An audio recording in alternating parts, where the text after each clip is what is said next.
For the past several years, Florida has become a massive hotspot for people to move to from all over the country and from all over the world. And during the pandemic, that actually just got amplified, and more people seem to just pour in here.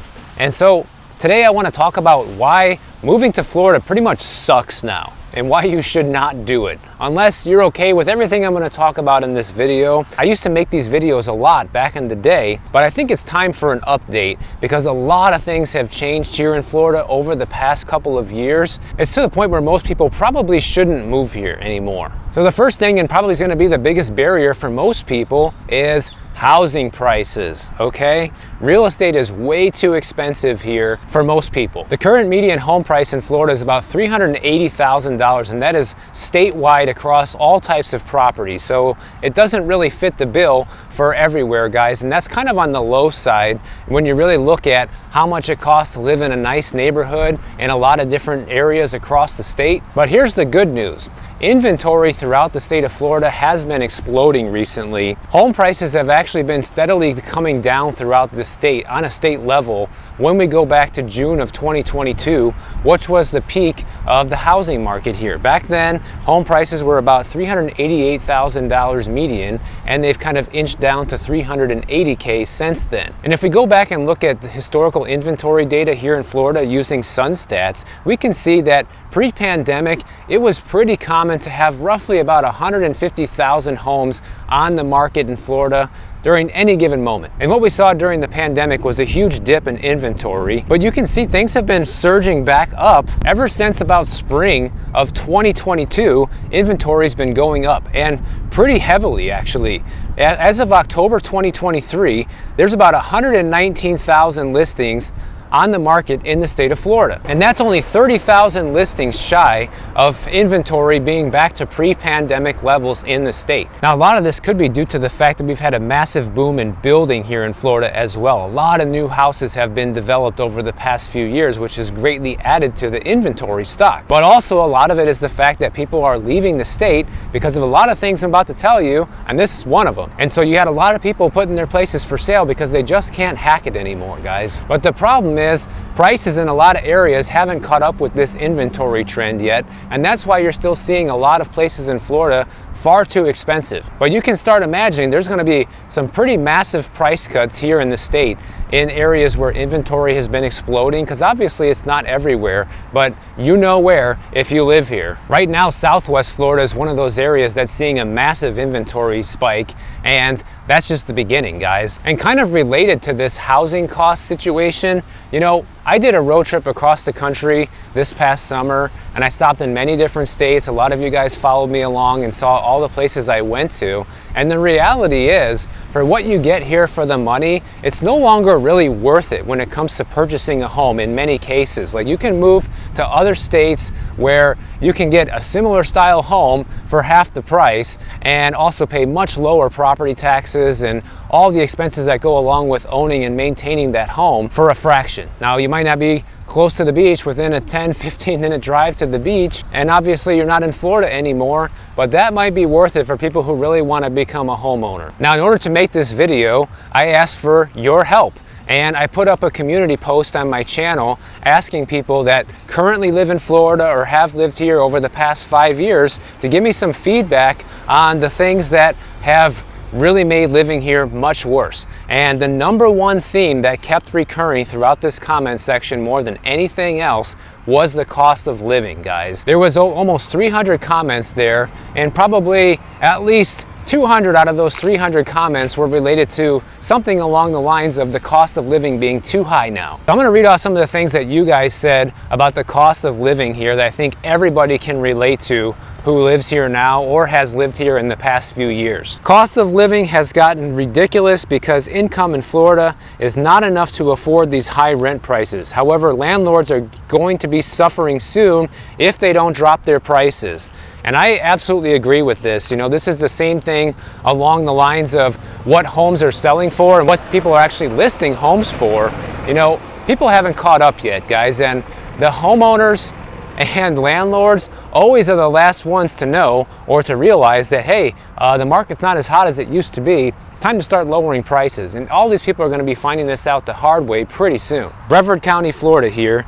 Aside from 120% home price increases in 2 years, 40% homeowners insurance price increases, 40% water bill increases, and 90% electric bill increases, I see probably 5 times more homeless people now than in 2020. As a side note, I moved here in 2009 and bought a home for 60% off of 2007 prices after the market crashed.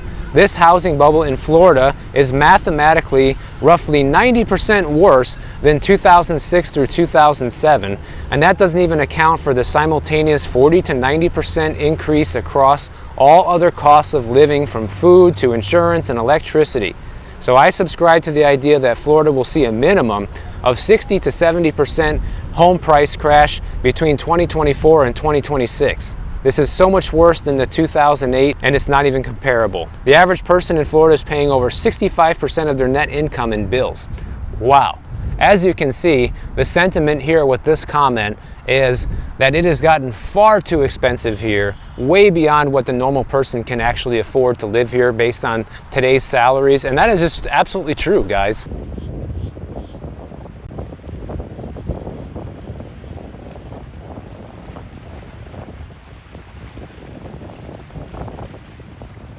How about this one? I'm living here in Florida since 2018 and planning to move out early next year.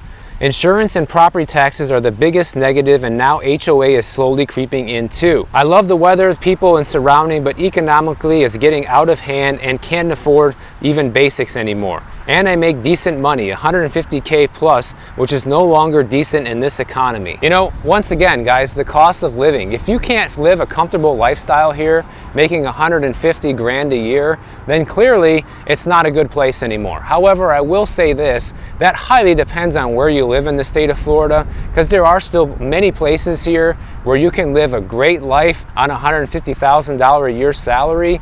I mean, maybe not in places like Miami and Tampa and Naples anymore, but many other places, yes, you still can live a very good life on that salary. How about this? I left Connecticut to get away from the cost of living. It's now pretty much as expensive as Connecticut to live in Clay County, Florida.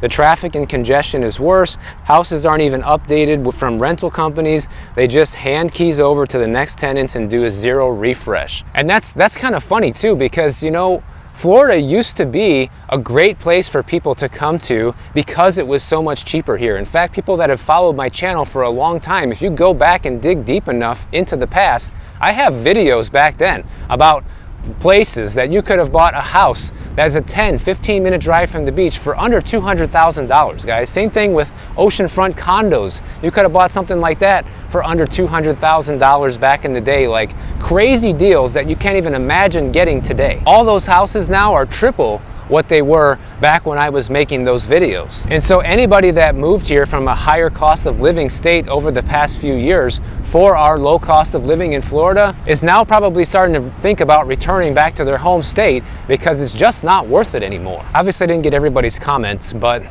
with the cost of living, guys, we've also seen property taxes go up. That's a huge thing. I talked to you guys about that in some earlier videos. You know, my property tax bill this year is going up like $1,300 for the year. That's a pretty big increase in 1 year for a homesteaded resident. Just buying things here in general has also gotten crazy expensive. But I think you guys get the idea, so I don't want to spend too much time on this because I have a lot of things I want to get through here.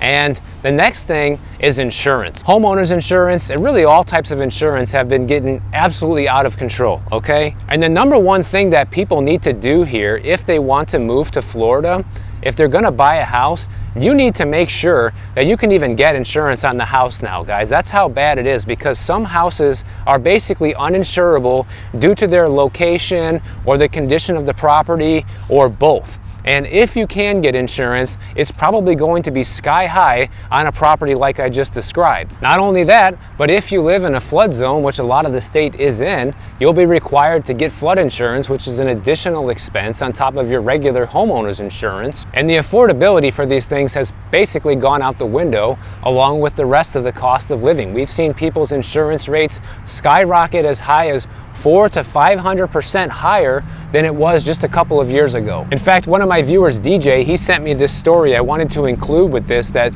really wraps into this insurance scenario here. Here we have a guy in 2019 who paid about $7,000 a year for homeowners insurance. They sold the house, and the new person is paying $22,000 per year for the same house. And it goes up between 30 and 40% per year, and there's nothing you can do about it, guys.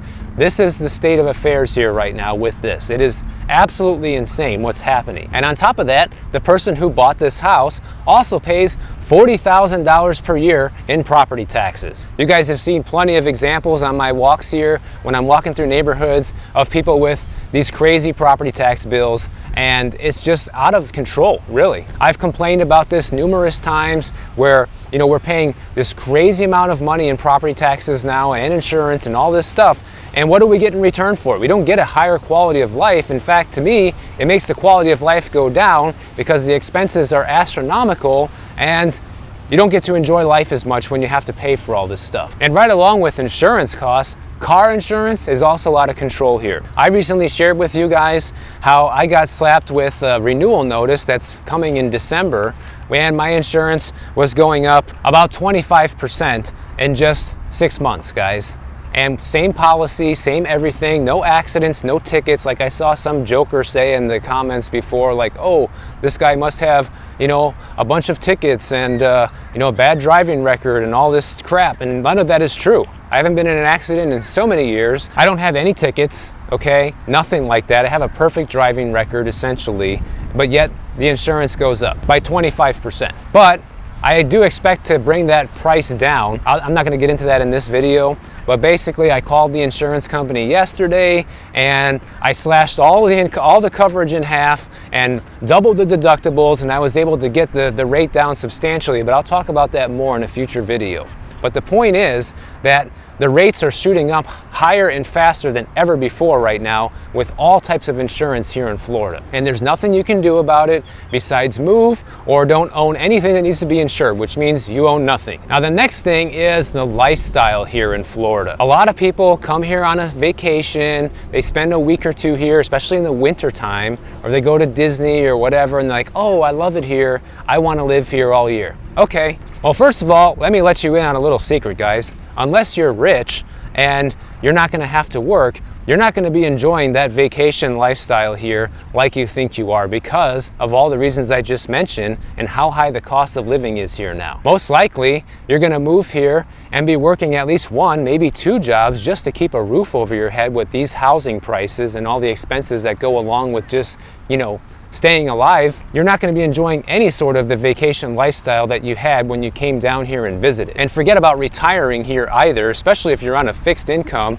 and you think you're going to retire here on a budget, guys. Unfortunately, those days are basically over.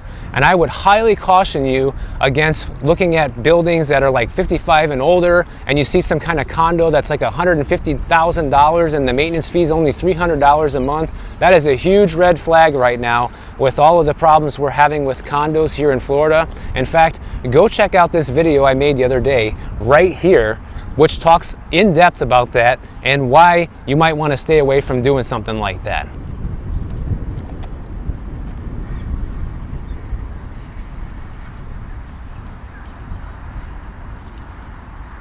Now, how about the weather? A lot of people think that the weather here in Florida is perfect, especially when they see me walking around in January in shorts and a tank top. And let me tell you, there's only a few months out of the year now where the weather is essentially perfect here now. And that's in the winter, guys. It's basically December, January, and February are the best months for the weather here. After that, it already starts heating up. And in fact, last year, I remember by April, it already felt like summer. It got so hot here so fast and just stayed hot. And I could not wait to leave for my summer road trip and make it to the West Coast where it was 75 degrees every day. But obviously, it's not just the heat that's a problem here. You know, you have to be able to face hurricanes, which we get hit with substantial hurricanes here, like very strong storms. You never know where they're gonna hit. They cause a massive amount of damage. And besides just hurricanes, we have a lot of regular severe thunderstorms, guys. Like I showed you guys the other day, all these trees that got uprooted in another park. I showed you all the flooding that we had happen, all these different downed trees in different neighborhoods. That was just from a regular thunderstorm that blew through here.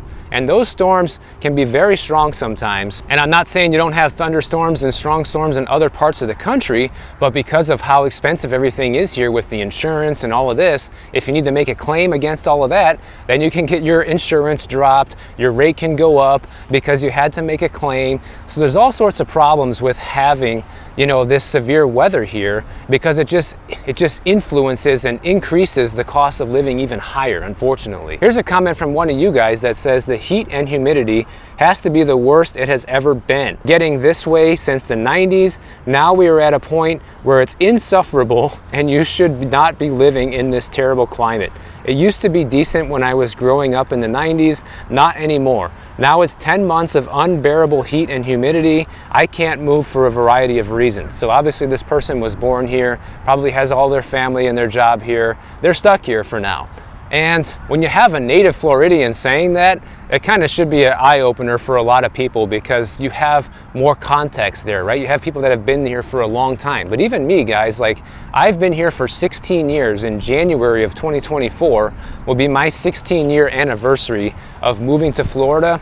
And I can personally attest to the fact that it is getting hotter here. I don't care what people say, you know, you can make fun of all the climate change stuff and this and that, and I'm not even talking about that here. I'm just telling you my own personal anecdotes. It is so much hotter here than it was before. In fact, these last few years seem to be the worst ones ever. And thank God I was gone for the summer, because Miami literally had the hottest months on record ever in Miami. And I'm so glad I wasn't here to experience it. And if things go well for me, my goal going forward is to not be here in the summer ever anymore, because I just can't take it if I don't end up leaving altogether like a lot of other people are doing. In fact, the cost of living and the weather are the #1 things for me that make me want to leave. And you know, one of my guilty pleasures in life, guys, is perfect weather. And that's why I enjoy being in California so much. Like, people ask me about it, you know, hey, why do you like California so much? Because they just focus on the political side of things. But when I'm there, I can tell you, I'm not focusing on that. I'm focusing on the beautiful weather, and I'm focusing on the lifestyle that I'm living. I'm not living here. And I'm not trying to sell California or anything like that, but I am telling you, those things are the biggest influences on me wanting to leave, because the cost of living combined with the extreme weather here is just not for me anymore. If I'm gonna pay this much to live here, then I might as well pay a little bit more and live over there, is kind of what I've been thinking.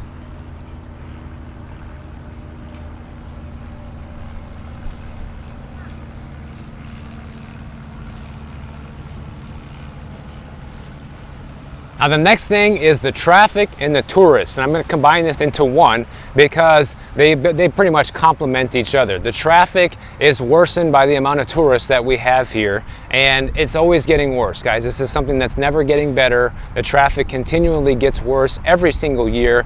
Miami has the worst traffic in the entire nation, and I can tell you this because I've driven across the entire nation, and nowhere else have I experienced traffic as bad as here. Are there some places in California as bad as Miami?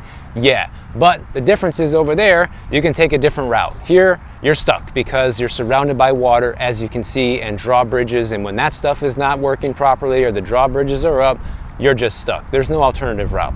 But anyways, people in other parts of the state are complaining about this too. I saw a lot of people complaining about the traffic in the comments when I asked for your help on this, and people live throughout the entire state, guys. Now, the traffic might be a joke to people that are coming from Miami or New York or California, in areas where people are complaining about it, but nonetheless, it is getting worse. And tourists here can slow you down big time, because when you have all these tourists come here, it's great for our economy. People spend money here, but it slows you down. People are lost. They don't know where they're going. People are lollygagging and just sightseeing and wanting to drive 20 miles an hour down the street that's supposed to be 40. And it can be extremely annoying as a resident here when you're trying to just live your daily life, or you have a commute you have to deal with. And it gets old, guys. Like, people ask me all the time, oh, Michael, how come you don't go to Condo? How come you don't go to Hialeah? How come you don't go, Fort Lauderdale, all these places? #1 reason, guys, traffic, okay? I just don't want to deal with it.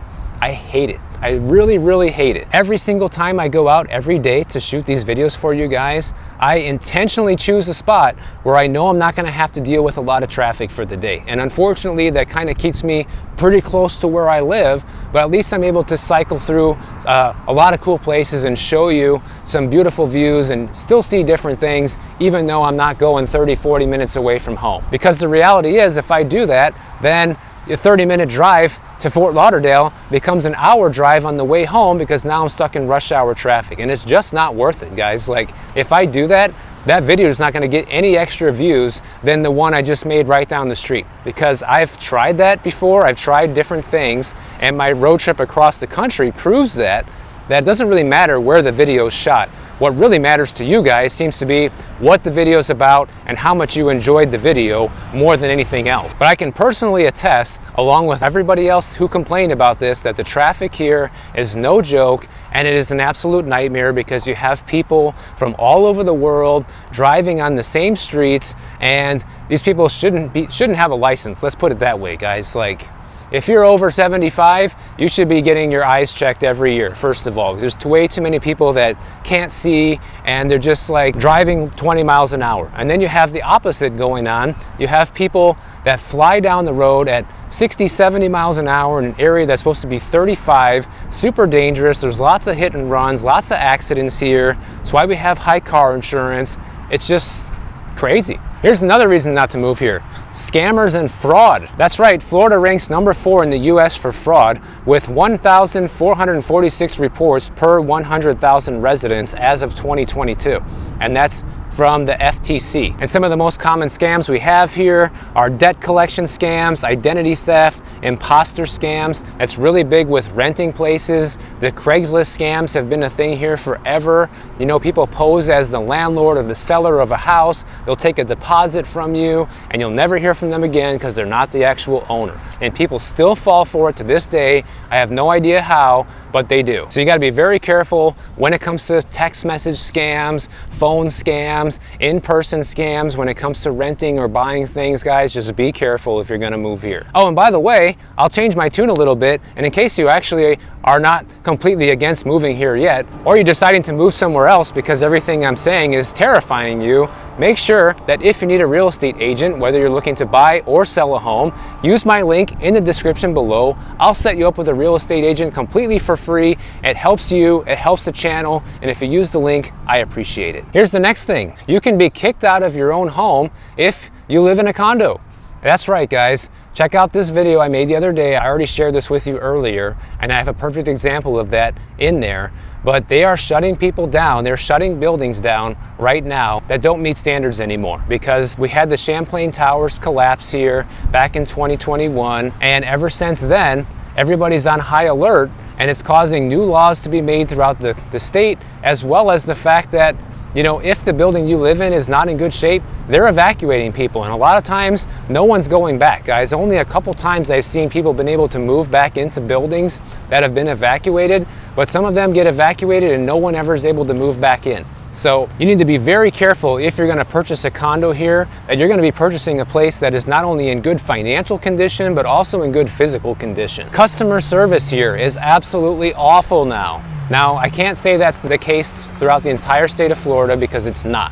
But in certain areas, definitely the bigger cities like Miami and Tampa and Orlando, customer service is not good anymore, guys. And I think this is kind of a pandemic thing nationwide. Ever since then, things have kind of went downhill. And the only places you still get any sort of good customer service anymore is in small towns, you know, where there's still good hospitality. But for the most part, you're not getting that anymore. And Florida was never known for its customer service to begin with, but I can tell you, as a resident here, just living in Miami, things have gone downhill substantially since the pandemic.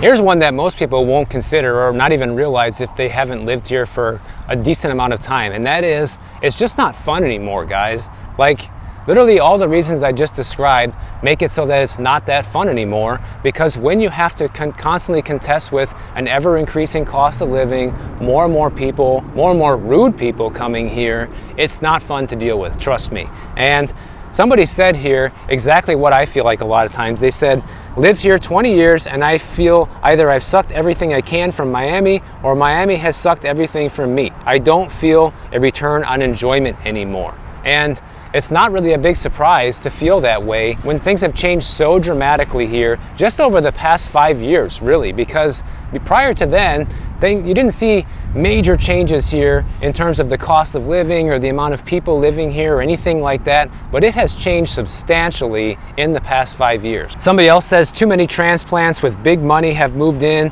too many speculators have caused the housing prices to go way up, way too fast, above what the average worker makes in Florida. The traffic, bad roads, and rude drivers is getting worse by the day, loud music blasting from the cars, horns blowing, no patience from anyone anymore, not to mention reckless drivers driving 30 to 50 miles over the speed limit. My rent in Orlando went from $1,100 a month for a one bedroom up to $1,800 a month in only a year and a half with no upgrades. Unless a housing crash happens soon, I have no choice but to leave ASAP. And unfortunately, I think that's going to be the case for many people as people just continue to get squeezed out, guys. The more people have to pay and the more their quality of life goes down, the more you're going to see more people listing homes for sale, the more vacancies you're going to see for rentals. And that's going to bring the prices down here substantially, which could be a good opportunity for people in the future that want to come and give it a go. Even though things aren't going to be as good as you probably think they will, if the cost of living goes down enough in the future, then maybe it will be. Who knows? Owning an investment property is not worth it anymore. I've owned a couple different investment properties here in Florida, sold them, and now my wife and I only have one left, and we're going to sell it, guys, because it is becoming impossible to turn profits here now with all the expenses you have, and it's just not worth it anymore. Like for a long period of time there, between like 2010 and 2020 were fabulous years to own investment property here in Florida because the cost to buy the homes was relatively low compared to what you could charge in rent, and your spread was very good. We were making very good cap rates for a long time, and it was very lucrative. But those days are over. And anybody who's investing in rental property in Florida now is not getting those returns, let me tell you. And if you are making any sort of a return, the margin is so low that it's really not worth all the headache and hassle that comes along with it, if you ask me, and all of the sleepless nights, all of the problems that come along with being a landlord.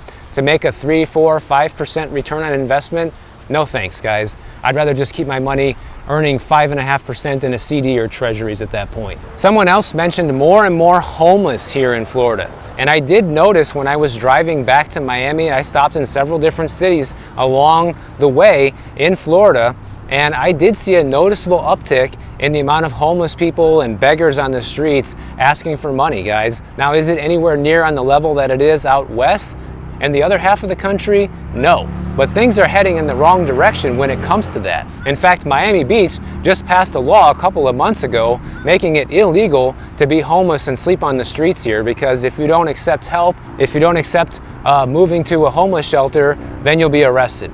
And so starting to crack down on that here in Miami. I don't know how well that strategy is going to work for the future, but at least they're trying to do something about it rather than do nothing like California does. But I don't see this problem getting any better in the future as more and more people continue to come here while simultaneously the cost of living continues to go up and people can't afford a place to live. Somebody else said nothing important infrastructure-wise is getting done. They said that public infrastructure in Southwest Florida, the only focus is building houses and commercial buildings here, sidewalks, streetlights, parks, roads repairs, exit ramps, etc. Almost nothing is done. And I can kind of vouch for this here in Miami, guys. Like, all they want to do is continue building more and more housing here, but they're not making the roads bigger. They're not building more parking lots. They're not building any more places for the traffic to go. So it's just going to continue deteriorating the quality of life here when it comes to that. Like, you cannot keep adding this amount of residents that we've been adding here and not significantly add to the infrastructure as well. And even when they do add to it, it's too little too late. Like you see a lot of the highways under construction here in Miami, trying to expand those roads and this and that, but that should have been done like 5 years ago, okay? Not now when we have, you know, the amount of residents exploding here. And it seems like nobody actually cares about making sure that the amount of people that are living here can get around safely and in a timely manner. All they care about is maximizing profits. Let's build the maximum we can, the most high rises, the most houses everywhere until people can't take it anymore. Seems like the strategy. Now I know all of this probably sounded pretty horrible, especially for people that had high hopes for moving to Florida, but is there light at the end of the tunnel? Well, according to a few people, there are. Somebody says, complain all you want, but Florida still has the best long-term outlook in terms of social stability, weather, and stuff to do. Where are you gonna go? California? No thanks. Just move from there. Go to Texas? Sure, if you're a stay-at-home person, but it's not for me. It's hot and boring. Coastal water is ugly and dark. Good economy? No question. In my opinion, Florida is still the best unless you want to move to Portugal, where it's cheaper and the weather is great. As a native, I hope the high cost drives most people out. That one gave me a good laugh because that's probably the only silver lining to all of this, right? As more and more people can't take it anymore and can't afford to be here anymore, then naturally people leave. But I think there's still going to be people coming in to take their place for quite some time, guys, because there's a lot of people out there with a lot of money, and as soon as somebody else gives it up, somebody else will be here to take their place. It must be good here in Florida when you have to look hard to find something bad. I love it here. Man, is that a great attitude, huh? Everything has gotten worse, but I guess that's true for the entire country. I stay here for one reason, the warm weather. So yeah, are there reasons to still come here, guys? Absolutely. If you love the hot weather, forget about warm weather. Hot weather is the actual way to phrase that. If you like hot weather, you're gonna like living in Florida, for sure. If you can afford all these crazy things that we talked about, these crazy home prices, the high cost of living, the high insurance rates, the high car insurance, the grocery bill, the electric bill, the water bill, if none of that stuff scares you away and you still wanna be here just for the weather and you wanna just go to the beach every day and you know you can afford that, then it might still be nice. Because I have to be honest, guys, like if all I had to do was wake up every day and drink my coffee looking at the ocean and then go out and spend some time at the beach and come back home and rinse and repeat in retirement, it would still be pretty nice to live here. But that means not dealing with the traffic, not worrying about how much anything's gonna cost, and just living that lifestyle regardless of how much it costs, essentially. So I know this video has been very long, but I wanted to make it as comprehensive as possible. That way people that are really giving it a serious thought to come here know what they're getting themselves into. So if you or somebody you know is thinking about moving here, make sure that you share this video with them. Give the video a like. If you enjoyed this video, make sure you subscribe to the channel. And if you don't want to wait for my next video to come out, check out this one on the screen right over here, and I'll see you in the next one.